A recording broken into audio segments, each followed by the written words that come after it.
عبادت تو کرتا ہے لیکن وہ عبادت کی روح کو نہیں سمجھتا۔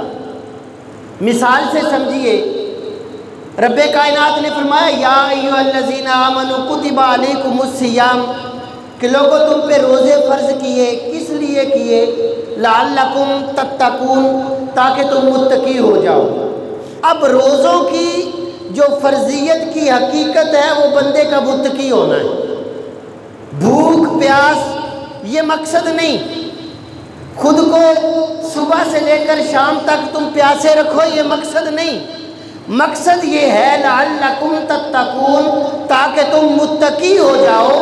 روزہ رکھنے کے بعد اگر تمہاری زندگیوں میں تقوی آتا ہے، تمہاری زندگیوں میں پرہیزگاری آتی ہے، تمہاری زندگیوں میں رب کائنات اور اس کے محبوب کی فرما برداری آتی ہے، تو سمجھ لینا کہ تم نے روزے کی روح کو، روزے کی فرضیت کے مقصد کو سمجھ لیا۔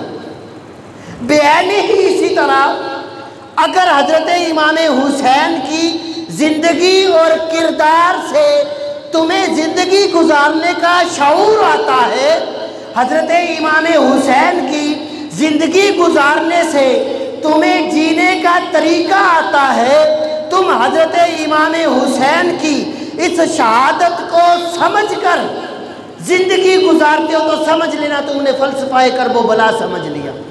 پہلا فلسفہ یہ کہ حضرت امام حسین تمہیں رب سے جوڑنا چاہتے ہیں۔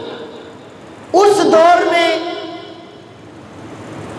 جب یزید ایک فاسق و فاجر تھا تو ایک حسین نے کردار ادا کیا کہ لوگوں کو رب سے جوڑا، اور اب یزید ختم نہیں ہوا۔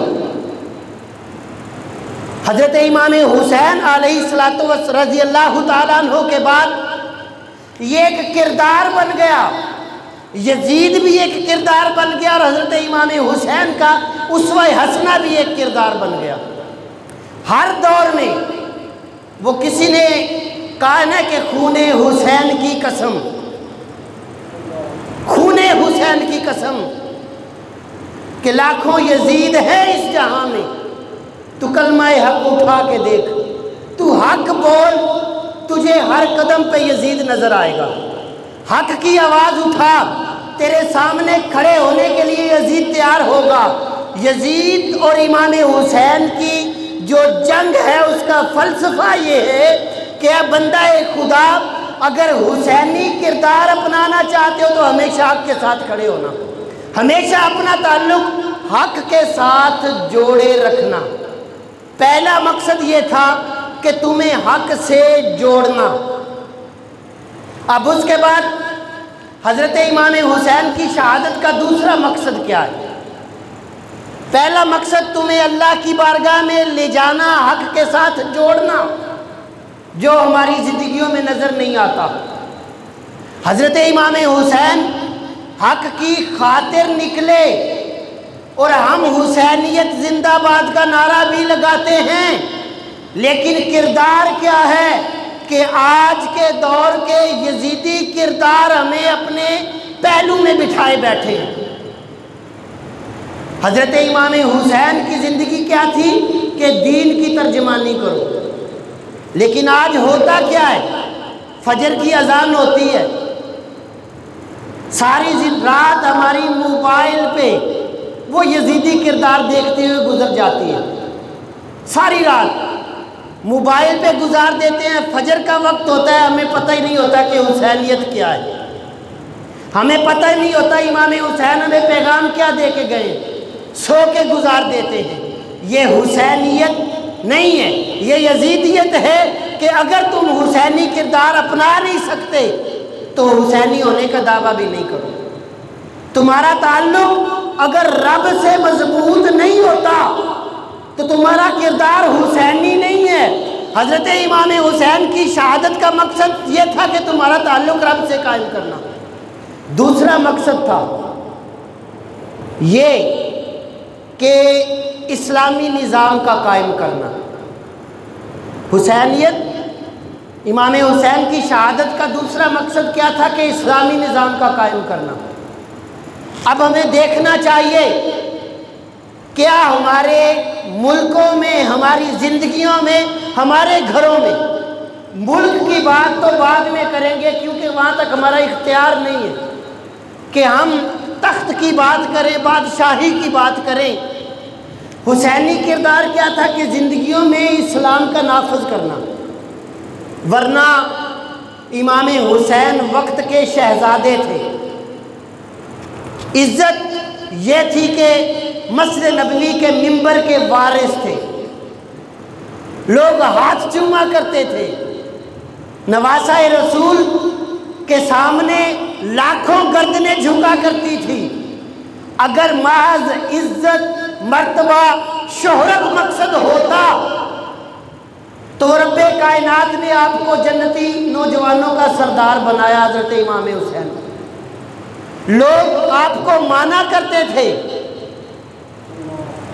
لیکن حضرت امام حسین نے فرمایا کہ لوگوں، میری جو شہادت ہے اس کا مقصد یہ ہے کہ میں نانے کے دین کا نفاذ کروں، نانے کے دین کا نفاذ کروں۔ اور جب حضرت امام حسین رضی اللہ تعالی عنہ کو یزید نے بیعت کے لیے کہا نا، اس سے پہلے یہ کہا گیا کہ حسین مسجد و محراب یہ تم رکھ لو، مسجد و محراب تم رکھ لو، بادشاہت مجھے دے دو۔ اگر محض دین مسجد و محراب کا نام ہوتا، یہاں سے دین نکلتا ہوتا تو حضرت امام حسین کہتے بات ختم ہو گئی بھی، یہ منبر و محراب میں رکھ لیتا ہوں، باقی معاملات تم کر لو۔ یہ تو ان کی وراثت تھی، یہ منبر و محراب حضرت امام حسین کی وراثت تھی۔ لیکن حضرت امام حسین صرف منبر و محراب تک نہیں رہے، جب کربلا کی طرف جانے لگے نا حضرت امام حسین، تو حضرت امام حسین کریم آقا صلی اللہ علیہ وسلم کی ایک حدیث بیان کرتے ہیں۔ لوگ پوچھتے ہیں حسین، لوگ تمہارے ہاتھ چوم رہے ہیں، تمہیں نواسہ رسول مان رہے ہیں، تمہاری عزت و تکریم کر رہے ہیں، تمہیں بڑی عزت سے نواز رہے ہیں، حسین تجھے کربلا میں جانے کی کیا سوچی؟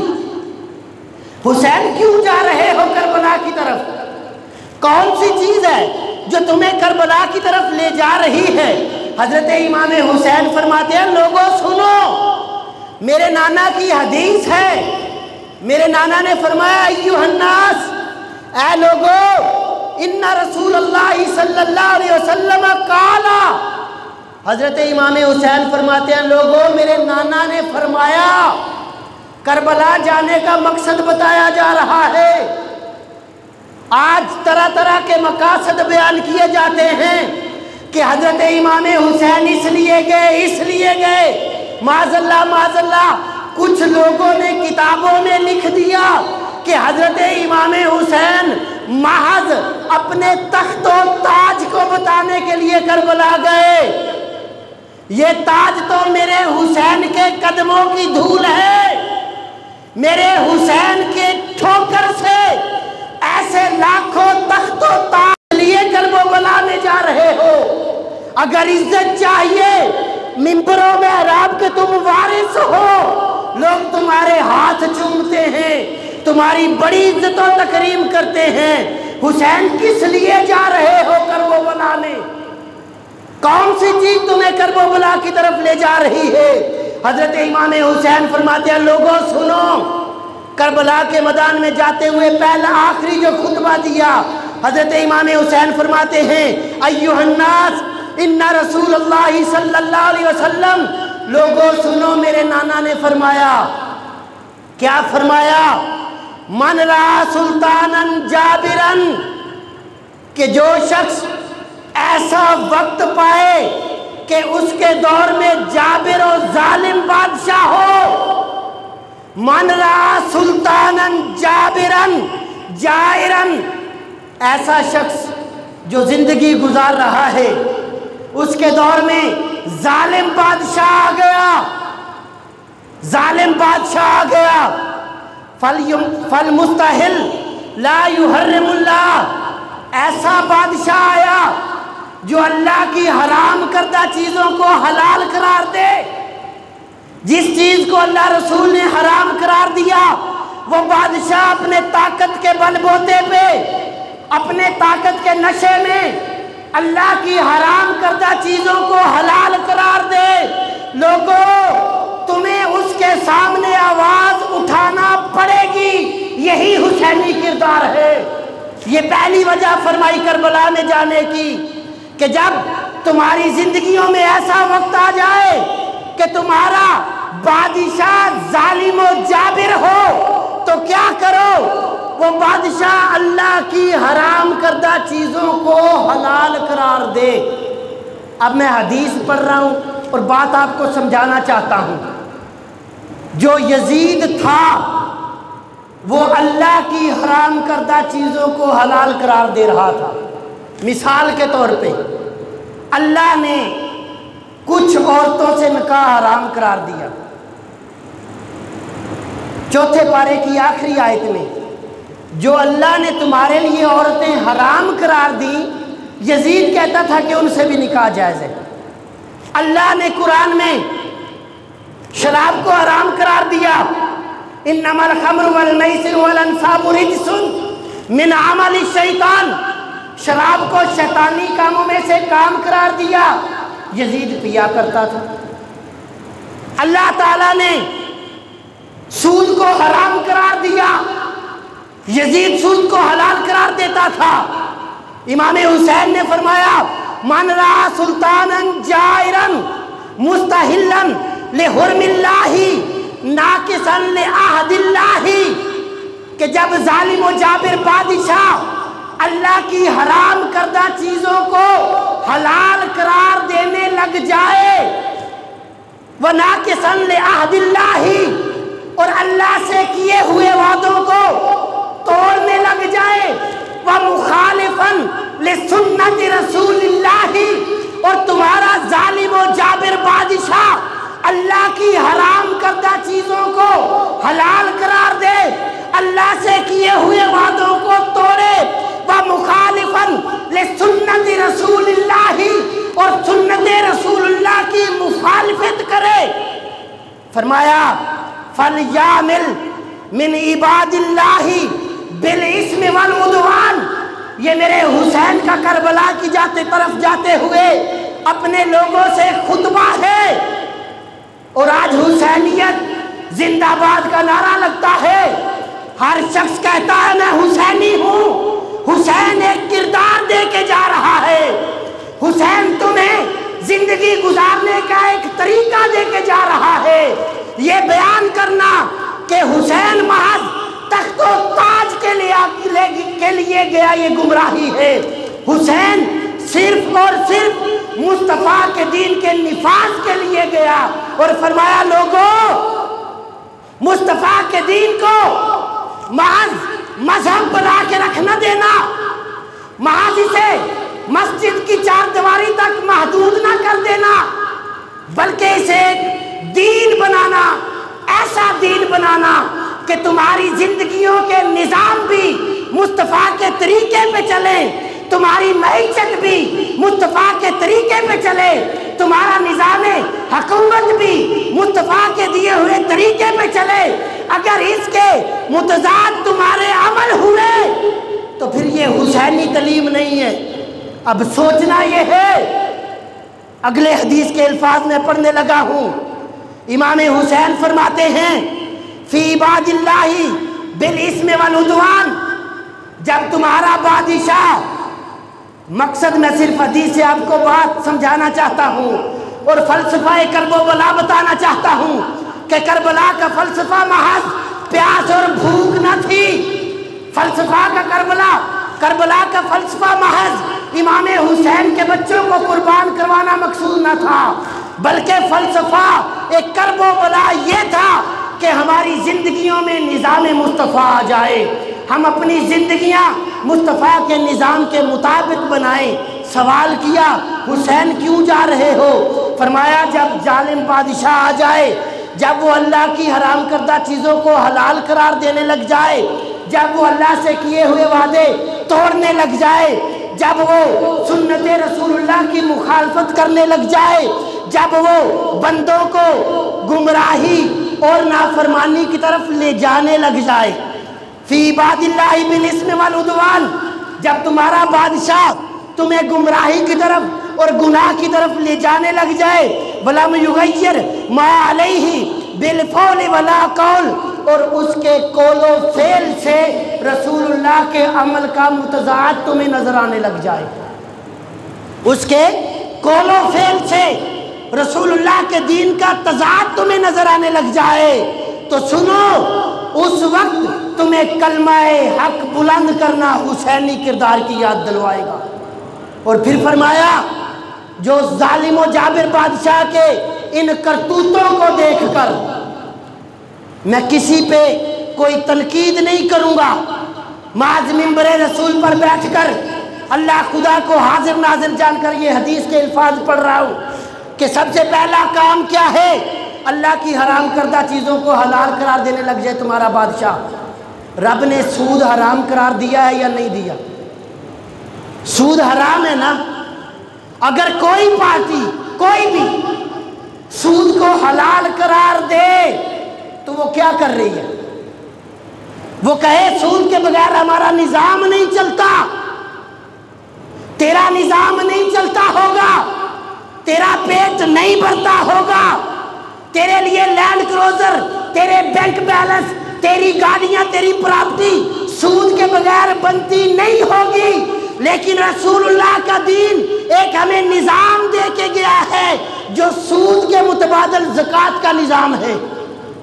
تو اپنے ملک کی مافیا سے زکوٰۃ لے کے سسٹم کو چلا، کیوں IMF سے سود لینے جاتا ہے؟ تو کیوں سود کو حرام قرار دیتا ہے جب تجھے تیرے رسول نے ایک نظام دیا ہے؟ اور جو شخص بات کرنے کا مقصد یہ ہے کہ سود کو حلال قرار دے، وہ یزیدی کردار اپنا رہا ہے یا نہیں؟ اللہ نے فرمایا سود حرام ہے، ان اللہ حرم الربا، اللہ نے تم پہ سود کو حرام قرار دیا۔ اور جو بادشاہ کہے اس کے بغیر نظام نہیں چلتا، یہی یزید کی سوچ تھی۔ اسی سوچ کے خلاف امام حسین نے کلمہ حق بلند کیا کہ اگر تو کہتا ہے اللہ کی حرام کردہ چیزوں کے بغیر نظام نہیں چلتا تو تیرے خلاف جہاد فرض ہے۔ اور آگے حدیث کے الفاظ، وقت بڑا قلیل ہے، میں نے اس موضوع کو بند کرنا ہے کیونکہ بعد میں باتیں ہوتی ہیں کہ مولوی صاحب شاید تحریک لبیک کی کمپین کر رہے ہیں۔ میں کسی تحریک کی کمپین نہیں کر رہا۔ مسکرا رہے ہو، یہ بات ہوئی ہے۔ فلسفہ کرب و بلا امام حسین کی زندگی کا تذکرہ کیا تو اسے بھی سیاسی رنگ دیا جاتا ہے۔ یہ مصطفیٰ کی حدیث پڑھ رہا ہوں، کریم آقا صلی اللہ علیہ وسلم فرماتے ہیں جب لوگ ظالم و جابر بادشاہ کی سپورٹ کرنے لگ جائیں گے، جب لوگ فاسق و فاجر کو اپنا حکمران ماننے لگ جائیں گے تو پھر وَلَا أَقُولُ كَأَنَّ حَقًّا عَلَى اللَّهِ، تو اللہ پہ یہ لازم ہو جاتا ہے کہ اَن يُدْخِلَهُ مُدْخِلَهُ، رب کائنات پہ یہ لازم ہو جاتا ہے کہ پھر جس کے ساتھ بندہ محبت رکھتا ہے اسی کے ساتھ کل حشر میں اس کو جہنم میں داخل کرے۔ ایک بندہ سود کو حرام قرار دیتا ہے، میں اس کی سپورٹ کروں۔ ایک بندہ شراب کو جائز قرار دیتا ہے، میں اس کی سپورٹ کروں۔ ایک بندہ زنا کو جائز قرار داتا ہے، میں اس کی سپورٹ کروں۔ تو حدیث ہے اَن يُدْخِلَهُ مُدْخِلًا، کہ رب کائنات کل قیامت کے دن اسے اسی کے ساتھ جہنم میں داخل کرے گا، اسے اسی کے ساتھ جہنم میں داخل کرے گا۔ یہ کربلا کا فلسفہ ہے۔ حدیث یہاں ختم نہیں ہوئی، کریم آقا صلی اللہ علیہ وسلم نے فرمایا، امام حسین فرماتے ہیں اَن يَدْخِلَ مُدْخِلَهُ وَإِنَّ هَؤُلَاءِ، اور پھر وہ لوگ جو ہیں حکمران ہیں ظالم جن کے خلاف تمہیں آواز حق اٹھانا حسینی کردار ہے، فرمایا اِنَّ هَؤُلَاءِ لوگوں یہ لوگ ہیں جن کے خلاف میں کربلا کی طرف جا رہا ہوں، وہ کیا کرتے ہیں؟ فرمایا اِنَّ هَؤُلَاءِ قَدْ لَازِمُ الطَّاعَةَ الشَّيْطَانَ، یہ لوگ شیطان کی اطاعت کو لازم قرار دیتے ہیں۔ شیطان کی اطاعت کیا ہے؟ شیطان کی اطاعت کیا ہے؟ کہ مسجد و محراب سے لوگوں کو ہٹا کر سینما گھروں کی طرف لے جایا جائے، مسجد سے لوگوں کو ہٹا کر گانوں کی طرف لے جایا جائے، مسجد سے لوگوں کو ہٹا کر گمراہی کی طرف لے جایا جائے۔ میں دور کی بات نہیں کرتا، ہم سن 60 ہجری کے یزید کے خلاف تو آواز اٹھاتے ہیں کہ وہ یزید امام حسین کے مقابلے میں کھڑا ہوا، لیکن موجودہ دور کے یزید کے خلاف آواز کیوں نہیں اٹھاتے؟ امام حسین فرماتے ہیں وَإِنَّ هَؤُلَاءِ لَازِمُ طَاعَةُ الشَّيْطَانَ، وہ یزید جو ہے وہ شیطان کی اطاعت کو لازم قرار دے گا۔ شیطان کی اطاعت کیا ہے؟ لوگوں کو گمراہی کی طرف لے جایا جائے، لوگوں کو سینما گھروں کی طرف لے جایا جائے، لوگوں کے لیے سینمے بنا کر کہا جائے ہم نوجوانوں کو سستی تفریح دیں گے۔ یہ یزیدی کردار تھا۔ اور پھر اللہ معاف کرے، اللہ معاف کرے، میڈیا پہ بیٹھ کے کہیں الحمدللہ اس سال ہم نے 3 فلمیں ریلیز کر دیں۔ یہ ہے لازم طاعت الشیطان کہ وہ شیطان کی اطاعت کو لازم قرار دیں گے، وترک طاعت الرحمن، اور وہ اطاعت رحمان کو چھوڑ دیں گے۔ کبھی دیکھا ہے کہ کسی نے کہا ہو کہ ہم اتنے دینی مدارس بنائیں گے، ہم اتنی مسجدیں بنائیں گے، وترک طاعت الرحمن؟ یہ یزید کا کردار امام حسین کربلا میں جانے سے پہلے بیان کر رہے ہیں۔ فرمایا لوگوں، میرے کربلا میں جانے کا مقصد سمجھنا چاہتے ہو تو میں تمہارا تعلق رب سے جوڑنا چاہتا ہوں۔ میں چاہتا ہوں جس دور میں فسق و فجور عام ہو گیا، جس دور میں شراب عام ہو گئی، جس دور میں زنا عام ہو گیا، جس دور میں بے حیائی، بغیرتی، فحاشی اور یعنی عام ہو گئی، میں حسین تمہیں یہ کہتا ہوں اس دور میں ایسے حکمران کے خلاف کلمہ حق بلند کرنا حسینی کردار ہے۔ اگر تم اس دور میں حسینی ہونے کا دعویٰ بھی کرو اور کلمہ حق بلند نہ کرو تو تمہارا حسینی ہونے کا دعویٰ رائگاں ہے۔ حدیث کے اگلے الفاظ مکمل کر کے جمعہ کا ٹائم بھی ہو گیا۔ فرمایا وطاعت الرحمن وترک طاعت الرحمن، اور وہ لوگ رحمان کی اطاعت سے تمہیں پیچھے لے جائیں گے، پیچھے لے جائیں گے۔ لوگ شیطان کی اطاعت کروائیں گے، رحمان کی اطاعت سے تمہیں روکیں گے۔ وَأَظْهَرُ الْفَسَادِ، اور وہ لوگ لوگوں میں فساد پھیلائیں گے۔ یہ یزیدی کردار امام حسین بیان کر رہے ہیں۔ وَأَظْهَرُ الْفَسَادِ وَعُدُّ الْحُدُودِ، اللہ کی حدوں کو توڑیں گے، اللہ کی حدوں کو توڑیں گے۔ اللہ نے حد بیان کی کہ عدت میں نکاح حرام ہے، عدت میں نکاح ہوگا۔ اللہ نے حد بیان کی کہ شراب حرام ہے، شراب پیا جائے گا۔ ایسے حکمرانوں کے خلاف کلمہ حق بلند کرنا حسینی کردار ہے، اور حسین کا کربلا میں جانے کا مقصد ہے۔ آخری الفاظ فرمایا وہ لوگ مال فے اسے اپنے لیے جائز قرار دیں گے،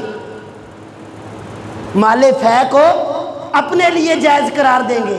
ایسے ایسے بل پاس ہوں گے کہ حکومتی پروٹوکول پہ ایسی ایسی سہولیات لیں گے جو غریب کا حق ہوگا، جو اللہ رسول کا عطا کردہ حق غریب کا ہوگا، وہ اپنے لیے جو ہے وہ بل پاس کروائیں گے۔ یہ یزیدی کردار ہے جو میں بیان کر رہا ہوں۔ حسینیت کا مقصد صرف 10 محرم کو پانی کی سبیل لگانا نہیں ہے۔ حسین کے کردار کا مقصد صرف یہ نہیں ہے کہ 10 دن رو پیٹ لیا بس ٹھیک ہے۔ حسینیت ایک نظام چاہتی تھی کہ نظام مصطفیٰ دنیا میں رائج ہو۔ جب نظام مصطفیٰ رائج ہوگا تو پھر ہر مسلم عزت پائے گا۔ پھر ہر یزیدی اپنا منہ چھپائے گا۔ محض امام حسین نے اپنے ننھے علی اکبر کو اس لیے قربان کروایا کہ میرے نانے کے دین کا نفاذ ہو، محض اس لیے علی اصغر کو اپنے بڑھاپے کے سہارے کو قربان کروایا کہ میرے نانے کے دین کا نفاذ ہو۔ اور آج اگر حسینی کردار اپنانا ہے تو صرف اور صرف دین مصطفیٰ کے ساتھ جڑ جاؤ، تمہارا تعلق دین مصطفیٰ سے مضبوط ہو جائے، اور جن چیزوں کو اللہ رسول نے حرام قرار دیا ان سے پیچھے ہٹ جاؤ، تو سمجھ لینا کہ تم نے امام حسین کی تعلیم پہ عمل کر لیا۔ اگر سارے کام بھی ہو، سود ہم کھائیں، زنا ہم کریں، شراب ہم پئیں، کسی کا حق ہم کھائیں، لوگوں کے ساتھ زیادتی ہم کریں، اپنے اقتدار، اپنے پیسے اور اپنی طاقت کے نشے میں انسان کو انسان نہ سمجھیں، اور پھر کہیں کہ ہم دین کے ٹھیکیدار بھی ہیں۔ دین کا ٹھیکیدار یزید بھی تھا۔ یزید نے بھی جب امام حسین کا آخری وقت آیا تو کہا، اس کے فوجیوں نے، اس کے سپاہیوں نے، حسین جلدی کرو، ابھی ہم نے جمعہ بھی پڑھنا ہے۔ اگر یہ سارے کرتوت ہوں اور تو نمازی بھی ہے تو غور کر، یہ سارے کرتوت یزید کے تھے اور وہ نمازی بھی تھا۔ اور آج کے دور میں بھی یہ بات ذہن میں رکھنا، کفر کو نہ ہماری نمازوں سے تکلیف ہے، نہ ہمارے مساجد سے، نہ ہماری مدارس سے تکلیف ہے۔ نماز کی اجازت وہ بھی دیتے ہیں اپنے اپنے ملکوں میں، اپنی اپنی کنٹری میں، مسجدیں وہ بھی بناتے ہیں، مدارس قرآن پڑھنے وہ بھی دیتے ہیں، بلکہ آپ نے دیکھا ہوگا کہ دوسری کنٹریوں سے چندہ اکٹھا ہو کے یہاں مساجد بننے کے لیے آتا ہے۔ اگر انہیں مسجدوں سے تکلیف ہوتی تو مسجدوں کے لیے کبھی چندہ نہ دیتے، اگر مدارس سے تکلیف ہوتی تو مدارس کے لیے کبھی سپورٹ نہ کرتے، اگر قرآن پڑھنے سے تکلیف ہوتی تو اپنے ملک میں کبھی قرآن چھپنے نہ دیتے۔ نہیں، انہیں ان چیزوں سے تکلیف نہیں ہے، انہیں تکلیف ہے تو صرف اور صرف نظام مصطفیٰ سے ہے کہ لوگوں، تمہاری کچہریوں میں، تمہاری عدالتوں میں کہیں نظام مصطفیٰ نہ آ جائے۔ اگر تمہاری کچہریوں میں، تمہاری عدالتوں میں نظام مصطفیٰ آ گیا تو عمر فاروق کا دور واپس آ جائے گا، کفر کا جنازہ نکل جائے گا۔ اگر وہ روکنا چاہتا ہے تو صرف اور صرف نظام مصطفیٰ کو روکنا چاہتا ہے کہ تمہاری زندگیوں میں نظام مصطفیٰ نہ آ جائے۔ اگر نظام مصطفیٰ آ گیا تو ابوبکر صدیق جیسے خوشحال ہو جاؤ گے، عمر فاروق جیسے عادل بن جاؤ گے۔ وہ عمر جو 22 لاکھ مربع میل پہ حکومت کر سکتا ہے، کب کی؟ جب اس کے عدل کو اسلامی پاور ملی، جب اس نے اپنے اقتدار میں اسلامی قانون نافذ کیا۔